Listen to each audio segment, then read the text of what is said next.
الاثنين الموافق للرابع من شهر صفر لعام 1437 للهجرة، منطقة تبوك تشهد حالة مطرية بمنسوب مياه مرتفع جدا، وقد شملت الأمطار مدينة تبوك وكافة المحافظات التابعة لها، وسالت على إثرها بعض الأودية بالمنطقة كوادي عينون التابع للخريبة ووادي تريم بالشرمة.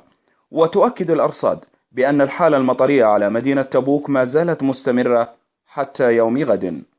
وقد أكد المتحدث الإعلامي باسم هيئة الهلال الأحمر بمنطقة تبوك بأن كافة فرق الهيئة مستعدة للتعامل مع تداعيات الحالة الجوية المتقلبة.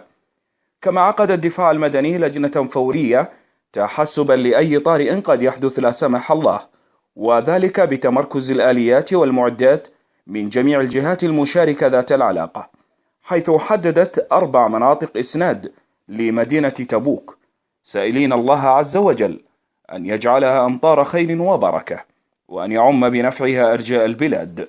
دمتم سالمين بإذن الله.